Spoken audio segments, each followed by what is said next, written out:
আজকে আপনাদের মাঝে আবার একটা কার্যকরী ভান মারা তাবিজ দিব এবং এই তাবিজটার সাথে তাবিজের নিয়মটা বিস্তারিত আপনাদের বলে দিব যেন আপনারা নিজেরাই এই তাবিজগুলা দিয়ে কাজ করতে পারেন। কোনো ভণ্ড কবিরাজ তান্ত্রিকের কাছে বা বাচ্চা মানুষ কবিরাজ সাজি বয়ে আছে তাদের কাছে গিয়ে কোনো টাকা পয়সা আপনাদের ক্ষয় করা না লাগে। কারণ অনলাইনের মধ্যে ভাই এমন অনেক লোক বাড়াই গেছে, বাচ্চা পোলাবান ভাই 20 বছর বয়স, সর্বোচ্চ 25 বছর বয়সী কবিরাজ সাজিয়েছে। তুই কবিরাজি শিখলি কখন আর করলি কখন? এটা কবিরাজি শিখতেও তো 20 বছর বয়স লাগে, 20 বছর সময় লাগে একটা কবিরাজি শিখতে। আর তুই 25 বছর বয়স, তোর 20 বছর বয়স, তুই কবিরাজি সাজিয়ে গেছিস গা। এইগুলার কাছে আপনি গেলে আপনি অর্থ ছাড়া আর আপনার বংশং বুঝাবো, খালি আপনি দেখেন টেহারা নেওয়া দিলে আর আগেই কবো তো দেওয়া লাগবো কন্টাক্ট, আগে 50% পরে 50%, দেখবেন 50% দিয়ে দেখেন কোনো কাম হবে না।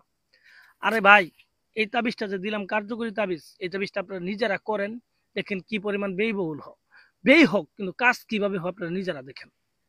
তো আসলে আমি মাইসের নামে ভাই দুর্নাম করতে পারবো না ভাই, আমার চরিত্রের মধ্যে এটা নাই যে আমি কমু ভাই ওই যে অমুক ভালা না, অমুক কাজ করা ভাই না, আমি কাজ করা ভাই হেন তেন। ভাই আমি কাজ করা ভাই না ভাই, সবাই কাজ করা পা, কিন্তু আমার তাবিজ গুলো নিয়ে আপনারা কাজ করা পাবেন।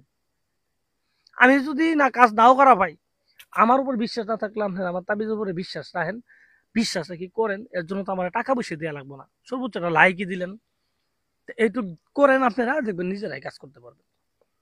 তো ভিউয়ার্স, অনেক কথা বলে ফেলাইছি। তো স্ক্রিনে যে তাবিজটা দেখতেছেন, এই তাবিজটা আপনার দুই রকমের কাজ করবে। দুই রকমের কাজ বলতে, একটা কাজ করবে প্যারালাইসিসের, আর একটা কাজ করবে ডাইরেক্ট মৃত্যুবানের। তো আমি রিকোয়েস্ট করব, বেশি জরুরি প্রয়োজন না পড়লে মৃত্যু ভান দেওয়ার কোনো প্রয়োজন নেই। দেখেন যদি এখন দেওয়ালে পিঠ থেকে গেছে ভাই, এখন আর পারতাছেন না, তখন আমি 1000 বার না করলেও আপনারা মানবেন না, আপনারা মৃত্যু ভান দিবেনই, তাই না? তো সেই ক্ষেত্রে যারা অ্যাকচুয়ালি মারতেই চান, দেওয়ালে পিঠ ঠিকই গেছে যে ভাই আর কোনোভাবে বাবু ভাই পারতাছি না, তাকে না মারলে আমার নিজের জীবন শেষ, তো তারা আমি আটকাবো না। আপনি সরাসরি এই ভানটা তার নামে প্রয়োগ করে দেন, দেখবেন 24 ঘন্টার ভিতরে সে মারা যাবে। সে দেশে থাক, বাইরে থাক, যেখানেই থাক, খালি যদি বেঁচে থাকে, সে যদি জীবন্ত অবস্থায় কবর কবরের মধ্যেও থাকে, কবরের মধ্যেও থাকে, যদি তার জীবন থাকে ওইখানেই মারা যাবে। পৃথিবীর যেই প্রান্তে থাকুক না কেন সে মারা যাবে। তো তাবিজটা কিভাবে করবেন আপনার নিয়মটা শুনেন। আর তাবিজটা কিন্তু অবশ্যই নিয়মের বাইরে করা যাবে না ভাই, নিয়মের বাইরে করলে কিন্তু হবে না। আমি আগেই বললাম, আমি যেইভাবে বলি ওইভাবে আপনারা করবেন। তো এই ক্ষেত্রে তাবিজটা ভালোভাবে দেখে নেন কোন জায়গায় কি লেখা আছে, এবং দেখার পরে তাবিজটা আপনি নিজে একটা সাদা পাতাতে বা ডায়েরিতে লিখে রাখেন। মোবাইল থেকে করলেও হবে না, সাদা পাতা বা ডায়েরিতে লিখে রাখেন। লিখে রাখার পরে সেইখানে আতর লাগাই দেন, একটু আতর লাগান, আর আগরবাতির ধোয়া দেন। আপনারা যেখানে ডায়েরিতে লিখে রাখেন ওইটার মধ্যে দেওয়ার পরে আপনি এই কাজটা করবেন আরো 2 দিন পরে। আগে আপনার ডায়েরিতে লিখে রাখলেন, ওখানে আতর দিলেন, আগরবাতি ধোয়া দিলেন, দেওয়ার পরে এই কাজটা আপনার 2 দিন পরে করবেন, এখন করবেন না।